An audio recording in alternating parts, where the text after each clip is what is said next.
నమస్తే, welcome to Liya news.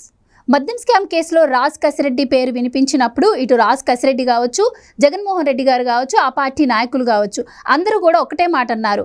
IT సలహాదారుగా ఉన్నటువంటి రాజ్ కసిరెడ్డికి మద్యం స్కామ్తో సంబంధం ఏంటి అని. కానీ అదే రాజ్ కసిరెడ్డి ఐటీ సలహాదారుగా ఉంటూ ప్రముఖ విద్యా సంస్థల్లో చదివినటువంటి కొంతమంది విద్యావంతులను ఈ ఊబిలోకి దించినట్టు వార్తలు వస్తూ ఉన్నాయి.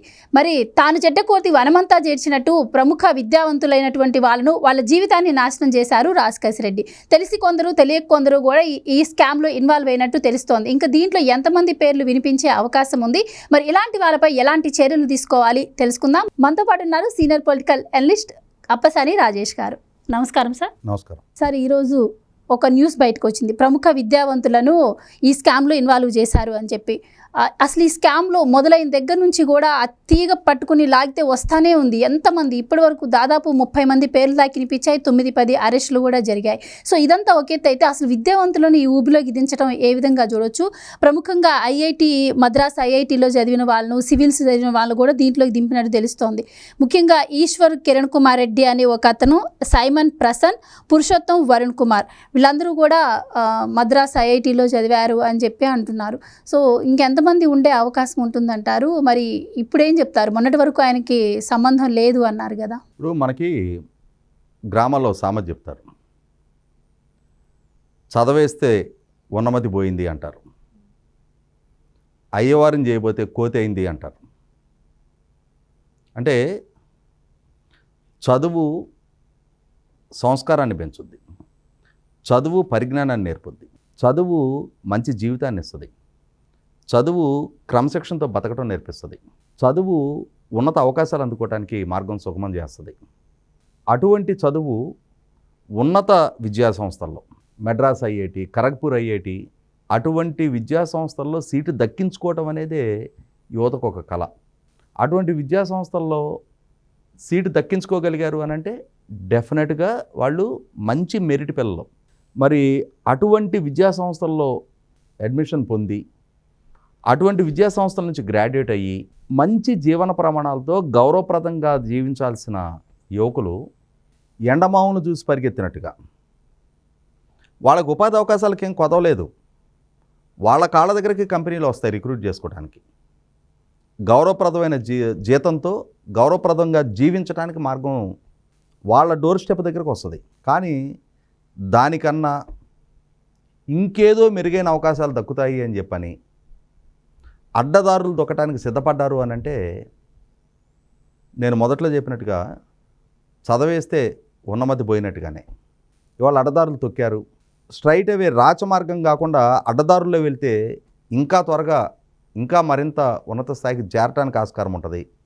ఈ అడ్డదారుల ద్వారా చాలా వేగంగా అడ్డగోలుగా సంపాదించిన వాళ్ళందరూ ఇవాళ సమాజంలో వాళ్ళు ఉన్నత వర్గాలుగానే చాలామంది అవుతున్నారు కదా. ప్రజలు ఎంత సంపాదించాడనేది లెక్కిస్తున్నారు తప్ప ఎలా సంపాదించాడనేది పరిగణలోకి తీసుకోవట్లేదు. కాబట్టి ఎలా అయినా సరే, ఏం చేసైనా సరే, ఎంత సంపాదించావనే దగ్గరే మనం కూడా ఆగిపోదాం. ఎలా సంపాదించావనేది సమాజము, ప్రజలు, చట్టాలు, న్యాయస్థానాలు కూడా పరిగణలోకి తీసుకున్నప్పుడు మనం ఎందుకు దాని గురించి ఆలోచన చేయాలి? ఏదో రకంగా సంపాదించేద్దాం. ఎంత ఎక్కువ సంపాదించితే, ఎంత వేగంగా సంపాదిస్తే జీవితంలో అంత స్థాయికి ఎదగటానికి ఒకనాడు ఎలా ఉండేదంటే ఎంత విలువగా బతికావు, ఎంత గౌరవంగా బతికావు, ఎంత న్యాయబద్ధంగా బతికావు, ఇవి ఆలోచన చేసేవాళ్ళు. మనకి ఒక పెళ్లి సంబంధం ఖరారవ్వాలన్నా కూడా అటు 7 తరాలు ఇటు 7 తరాలు చూడాలనేవాళ్ళు. 7 తరాలు చూడటం అంటే 7 తరాల పాటు వాళ్ళకి ఏం ఆస్తిపాస్తులు ఉన్నాయనేది ఒకటే కాదు, వాళ్ళు ఎంత గౌరవ మర్యాదలతో బతికారు, ఎంత ఆరోగ్యవంతంగా ఉన్నారు. వీళ్ళ తండ్రికి టీబీ పేషెంటు, వాళ్ళ అమ్మ క్యాన్సర్ పేషెంట్ అంటే చచ్చిన పిల్లని ఇచ్చేవాళ్ళు కాదు. ఇవాళ ఏం లేదు, పిల్లాడికి ఎంత ఆస్తుంది, ఎంత ప్యాకేజ్ ఉంది, ఈ మిగిలిన విషయాలు పరిగణలోకి తీసుకోవటల్లా. అంటే జనాల పర్సెప్షన్ ఎప్పుడైతే మారిపోయిందో, సమాజ దృక్కోణం ఎప్పుడైతే మారిందో, దృక్పథం ఎప్పుడైతే మారిపోయిందో, అక్కడి నుంచి ఎంత వేగంగా సంపాదించాలి అనే ఆలోచన సమాజంలో పెరిగిపోవటం మొదలైంది. మరి ఆ సమాజం నుంచి ప్రాతినిధ్యం వహించేటప్పుడు మరి ఇటువంటి ఉన్నత విద్యా సంస్థలో చదువుకున్న వాళ్ళు కూడా ఒక్క తప్పటడుగు చాలు జీవితాన్ని కోల్పోవటానికి, ఒక్క తప్పటడుగు చాలు జీవితంలో గౌరవ మర్యాదలు కోల్పోవటానికి, ఒక్క తప్పటడుగు చాలు ఇంత చదువుకున్నా కూడా సాధారణ ఖైదీల్లాగా జైలు జీవితం గడపడానికి. వీళ్ళు ఈ షార్ట్ స్పాన్లో డబ్బు సంపాదించడం మీద ఒక కుంభకోణంలో క్యాష్ మేనేజ్మెంటు, ఈ అడ్డగోలుగా సంపాదించిన డబ్బుని వాళ్ళ మెహర్బానీ కోసం షెల్ కంపెనీలు ఎస్టాబ్లిష్ చేయటం, ఆ షెల్ కంపెనీలో వీటిని ఇన్వెస్ట్ చేయటం, ఈ మనీ లాండరింగు, ఇటువంటి వాటిల్లో వీళ్ళ ప్రావీణ్యాన్ని, వీళ్ళ పరిజ్ఞానాన్ని వెచ్చించిన పర్యవసానం చాలా వేగంగా వీళ్ళకు కూడా లబ్ధి చేకూరింది. కానీ వీళ్ళు ఊహించింది ఏంటంటే, ఏదో ఒక రోజు పరిస్థితులు వికటిస్తాయి, ఏదో ఒక రోజు మనం చేస్తున్న ఈ తప్పుడు పనులకి చట్టం ముందు, సమాజం ముందు దోషులుగా నిలబడి సంజాషి ఇచ్చుకోవాల్సిన పరిస్థితి, విచారణలు ఎదుర్కోవాల్సిన పరిస్థితి, ఆ విచారణ పూర్వకంగా జైలు పాలవ్వాల్సిన పరిస్థితులు ఉత్పన్నం అవుతాయి అనేది అసలు ఆ దిశగా ఆలోచన వెళ్ళాల. ఈ అధికారం, ఈ వైభోగం, ఈ యంత్రాంగం, ఈ హోదా ఇవే శాశ్వతం. ఇప్పుడు ఎలా అయితే మన చుట్టూ టెంపర్ సినిమాలో ఎన్టీఆర్ డైలాగ్ ఉంటుంది కదా, నా ఇగో నా చుట్టూ వైఫై లాగా ఉంటుంది అని చెప్పని, అలాగే ఇది ఈ ప్రొటెక్షను వాళ్ళ చుట్టూ వైఫై లాగా వాళ్ళని కాపాడుతూ ఉంటుందని చెప్పని భవిష్యత్తుని ప్రాపర్గా అసర్టైన్ చేయలేకపోయారు. దాని పర్యవసానం ఇవాళ రాజ్ కసిరెడ్డి లాంటి అతను ఉన్నత విద్యావంతుడే, అతను ఐఐటియేనేనంట. ఏం ప్రయోజనం? అతను తన పరిజ్ఞానాన్ని ఎవరి దగ్గరో తాకట్టు పెట్టడానికి సిద్ధపడ్డాడు, పాలకుల దగ్గర. వాళ్ళు కల్పించే అవకాశాలను అడ్డుపెట్టుకొని వైకుంఠపాలిలో చాలా వేగంగా నిచ్చెనలు ఎక్కుతున్నాను అనుకున్నాడు. కానీ ఆ నిచ్చెనల పక్కనే కాటేసే పాములు కూడా ఉంటాయనేది మర్చిపోయాడు. ఆ కాటు చట్టం రూపంలో కాసుకొని ఉంది. బిడ్డ, నువ్వు చాలా వేగంగా ఎదుగొస్తున్నావు, అడ్డదారులు ఎదుగుతున్నావు, తప్పుడు మార్గాల్లో ఎదుగుతున్నావు, తప్పుడు వ్యక్తుల సహవాసం చేస్తున్నావు, తప్పుడు పనుల్లో ఇన్వాల్వ్ అవుతున్నావు, నీకు చట్టపరంగా తగిన మూల్యం చెల్లించే పరిస్థితులు కల్పించడానికి చట్టం సదా సిద్ధంగా ఉంటుంది అనేది వీళ్ళు మర్చిపోయారు. దాని పర్యవసానం ఇవాళ రాజ్ కసిరెడ్డి తాను కూలుతూ తన సహచరులందరినీ కూడా తనతో పాటుగా జైలు పాలు చేస్తూ ఉన్నాడు. ఇది వాళ్ళకేం కొత్త కాదు. రాజ్ కసిరెడ్డి ఎవరు సేవ చేయడానికి పూనుకున్నాడు? అతను ఎంచుకున్న నాయకుడు ఎవరు ఆదేశాలు పాటించి తనతో పాటుగా ఇవాళ వీళ్ళందరినీ బలిపేట మీదకి ఎక్కించాడు? జగన్మోహన్ రెడ్డి. ఈ జగన్మోహన్ రెడ్డి కోసం గత 5 సంవత్సరాల్లో ఇతను పాలకుడిగా ముందుకొచ్చిన తర్వాత ఎంతమంది బలయ్యారు? ఇతని నాయకుల ఆదేశాలు పాటించిన పర్యవసానం ఉరవకొండ ఎలక్షన్ రిటర్నింగ్ ఆఫీసర్గా పనిచేసిన అనంతపూర్ జెడ్పీసీఈఓ భాస్కర్ రెడ్డి, అతని కంటే ముందు పనిచేసిన మహిళా అధికారిని, 2 సస్పెండ్ అయ్యారు. వీళ్ళ నాయకుల ఆదేశాలు పాటించినందుకు తిరుపతి ఈఆర్ఓగా పనిచేసిన ఐఏఎస్ అధికారి గిరీష, తిరుపతి డిప్యూటీ కమిషనర్గా ఉన్న చంద్రమౌళేశ్వర్ రెడ్డి, సిఐలు, ఎస్ఐలు, హెడ్ కానిస్టేబుల్ స్థాయి వరకు సస్పెండ్ అయ్యారు. పర్చూరు నియోజకవర్గంలో తహసీల్దార్లు, సిఐ, 3 ఎస్ఐలు సస్పెండ్ అయ్యారు. ఇక రాష్ట్ర వ్యాప్తంగా ఉన్న బిఎల్ఓలకైతే దిక్కులేదు. వీళ్ళ ఆదేశాలు పాటించిన పర్యవసానం కాంతిలాల్ రాణా టాటా, విశాల్ గున్ని, పిఎస్ఆర్ ఆంజనేయులు, సునీల్ కుమార్, సంజయ్, ఇంతమంది ఐపీఎస్ అధికారులు కేసులు పాలయ్యారు, సస్పెండ్ అయ్యారు.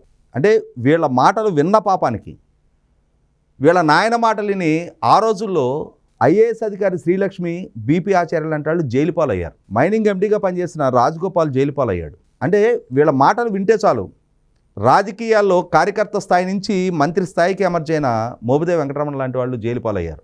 వీళ్ళ మాటలు నమ్మి వీళ్ళ సంస్థలో పెట్టుబడి పెట్టిన పాపానికి నిమ్మగడ్డ ప్రసాద్, కోనేరు ప్రసాద్ లాంటి పారిశ్రామికవేత్తలు జైలు పాలయ్యారు. అయితే సార్, మీరు చెప్తున్న దాన్ని బట్టి ఈ ఐఐటిఎల్ను దీంట్లో ఇన్వాల్వ్ చేశారు అంటే రాజ్ కసిరెడ్డి పాత్ర ఏ విధంగా ఉందో మనకు అర్థమవుతుంది. కానీ జగన్మోహన్ రెడ్డి గారు స్వయంగా వచ్చి అసలు రాజ్ కసిరెడ్డికి నాకు సంబంధం లేదు, అతను టీడీపీకి సంబంధించినటువంటి వ్యక్తి అని చెప్పి అప్పట్లో చెప్పారు. సో దీన్ని బట్టి అర్థం చేసుకోవచ్చా, జగన్మోహన్ రెడ్డి గారు మనుషులను వాడుకొని ఇప్పుడు మీరు చెప్పిన మాటలు కూడా ఉదహరిస్తూ ఎలా వదిలేస్తారు అని. అంటే ఇంకోటి వాలంటీర్లకు, సచివాలయ ఉద్యోగులకు శిక్షణ ఇవ్వడానికి ఒక సంస్థను ఏర్పాటు చేసి దాని నుంచి కూడా ఈ మద్యం ముడుపులు చేరవేశారు అని చెప్పి విన్నాము. సో ఈ విద్యార్థులనే కాకుండా గ్రామ స్థాయిలో కూడా చాలామంది దీంట్లో తెలియకుండా కావచ్చు, తెలిసి కావచ్చు ఇన్వాల్వ్ అయి ఉంటారు. సో ఇప్పుడు యువత కూడా ఈ పరిస్థితులను చూసి నేర్చుకోవాల్సింది ఏంటంటారు? అండ్ దీంట్లో ఇన్వాల్వ్ అయినటువంటి వాళ్ళ పరిస్థితి ఏంటంటారు? ఇక్కడ జగన్మోహన్ రెడ్డి 5 సంవత్సరాలు పాలకుడిగా ఆయన బాధ్యతలు చేపట్టిన పర్యవసానం, ఆయన ఆదేశాల్లో భాగస్వాములైన పర్యవసానం, నిష్పాక్షికంగా గనక కేసుల విచారణ జరిగి తప్పు చేసిన ఎవరినైనా సరే మేము చట్టపరంగా శిక్షిస్తాము అని చెప్పని న్యాయస్థానాలు పాలకులు కనుక నిర్ణయం చేస్తే మొత్తం ఇవాళ అధికార వ్యవస్థ కుప్పగూలిపోయే అన్ని కేసులు అవుతాయి. ఇప్పుడు మనకి జగన్మోహన్ రెడ్డి గారి ద్వారా వచ్చిన 596 జీవో, ఆ జీవోలో భాగస్వాములైనందుకు 7 ఐఏఎస్ అధికారులు ఇవాళ తప్పుల్లో భాగస్వాములు అయ్యారు.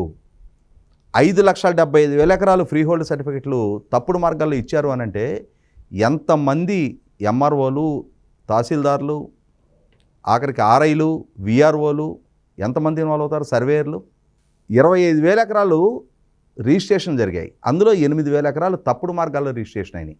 జోగి రమేష్ కొడుకు, జోగి రమేష్ బాబాయ్ అగ్రిగోల్డ్ భూములు తప్పుడు మార్గాల్లో రిజిస్ట్రేషన్ చేసినందుకు ఒక సబ్ రిజిస్ట్రారు కేసు పాలయ్యాడు కదా, అరెస్ట్ అయ్యాడు కదా.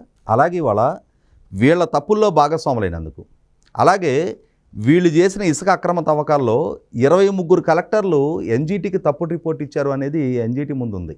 అంటే ఎంతమంది ఐఏఎస్లు ఇప్పుడు బలిపేట మీద ఉన్నారు, ఎంతమంది జీవితాలు ఇవాళ సర్వనాశనం అవుతూ ఉన్నాయి. జగన్మోహన్ రెడ్డి గారు ఆయన కుమార్తెలని విదేశాల్లో లండన్ స్కూల్ ఆఫ్ ఎకనామిక్స్లో చదివించుకుంటూ ఉన్నాడు. తండ్రిగా ఆయన గర్వపడతా ఉంటాడు, నా కూతురు ఆ స్థాయి అడ్మిషన్ పొందగలిగింది అని చెప్పని. ఎస్, ఏ తండ్రికైనా సహజం ఆ గర్వం ఉంటుంది. అలాగే ఇప్పుడు ఐఏఎస్లు సాధించిన వాళ్ళు, ఐపీఎస్లుగా ఎంపికైన వాళ్ళు, ఆ రోజుల్లో వాళ్ళ తల్లిదండ్రులు కూడా నా కొడుకు ఐఏఎస్ అయ్యాడు, నా కొడుకు ఐపీఎస్ అయ్యాడు, నా కొడుకు ప్రతిభా పాఠవాలు చూడండి. ఎందుకంటే ఐఏఎస్ ఐపీఎస్ రికమెండేషన్ల మీద రావు. కఠోర శ్రమ చేసి వాళ్ళ తెలివితేటల్ని ఆ నిమిషాన ప్రదర్శించి, ఆ నిమిషాన గ్రూప్ డిస్కషన్ పర్సన్ ఇంటర్వ్యూ, ఆ నిమిషాన ఇంటర్వ్యూలో వాళ్ళని వాళ్ళు రుజువు చేసుకొని దక్కించుకునే అవకాశం. ఇవాళ వాళ్ళ అధికారాన్ని, వాళ్ళకి దక్కిన అవకాశాన్ని శాశ్వతంగా ఈ జాతి నిర్మాణానికి ఉపయోగపెట్టి చిరస్థాయిగా నిలిచిపోదగ్గ ఖ్యాతి వాళ్ళు సంపాదించుకోవచ్చు, హోదా అనుభవిస్తూ. కానీ వీళ్ళు ఏం చేశారు? జగన్మోహన్ రెడ్డి ఆదేశాలకి లోబడి అతని దగ్గర బానిసత్వం చేస్తా తప్పుడు మార్గాల్లో తప్పులు చేయడానికి వాళ్ళకి దక్కిన అవకాశాన్ని, అధికారాన్ని వినియోగించారు. వాళ్ళ తెలివితేటల్ని, వాళ్ళ పరిజ్ఞానాన్ని మంచి మార్గంలో కాకుండా తప్పుడు మార్గంలో వినియోగించిన పర్యవసానం ఇవాళ వాళ్ళ కెరీర్లు పణంగా పెట్టబడతా ఉన్నాయి. అంటే అలాగే ఇప్పుడు ఈ ఐఐటీలో సీటు కూడా ఇలా చిటికేస్తే అలా రాదు.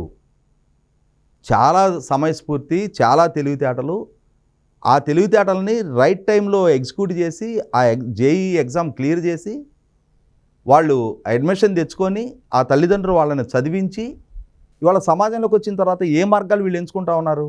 ఇవాళ సక్రమంగా ఈ జాతి నిర్మాణానికి వినియోగించాల్సిన వాళ్ళ తెలివితేటల్ని, వాళ్ళ నాలెడ్జ్ని ఈ విధంగా అక్రమ మార్గాలకి వెచ్చించి ఇవాళ వాళ్ళ కెరీర్ వాళ్ళు నాశనం చేసుకోవటమే కాదు, వాళ్ళని కన్నాళ్ళు, వాళ్ళని కట్టుకున్నాళ్ళు, వీళ్ళు కన్న పిల్లలు కూడా మీ నాయన ఎందుకు అరెస్ట్ అయ్యాడు అని చెప్పని స్కూల్లో పిల్లలు అడుగుతారు. ఏం చెప్పుకుంటారు ఆ పిల్లలు? మీ ఆయన ఎందుకు అరెస్ట్ అయ్యాడు అని చెప్పని వీళ్ళ సతీమణి స్నేహితులు, బంధువులు అడుగుతారు. ఏం చెప్పుకుంటారు వాళ్ళు? మీ అబ్బాయి ఎందుకు అరెస్ట్ అయ్యాడు అని చెప్పని వీళ్ళ తల్లిదండ్రులని, వీళ్ళ బంధువులు, స్నేహితులు అడుగుతారు. ఏం చెప్తారు? అరే బుద్ధి లేదా, ఐఐటీలో చదువుకొని ఇట్లాంటి గడ్డి తినే పనులు ఏంటి అని చెప్పని బంధుమిత్రులు వాళ్ళ తల్లిదండ్రులని మందలిస్తారు. వీళ్ళు చేసిన తప్పులకి వాళ్ళు తలంచుకొని సమాధానం చెప్పుకోవాలి. ఆ పరిస్థితి కల్పించింది సహవాస దోషం. 6 నెలలు సహవాసం చేస్తే వాళ్ళు వీళ్ళు అవుతారంటారు. మరి ఇన్నాళ్ళు సహవాసం జగన్మోహన్ రెడ్డి గారు ఆయన బృందంతో చేసిన తర్వాత జగన్మోహన్ రెడ్డి గారికి 16 నెలలు జైలు జీవిత చరిత్ర ఉన్నప్పుడు ఆ సహవాస దోషం వీళ్ళకు కూడా అంటుంది కదా.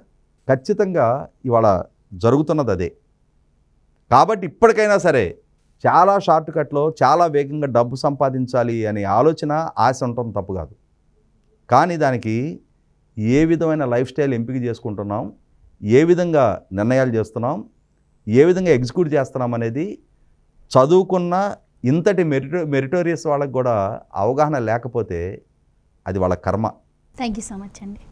Please subscribe to Leo news for more videos.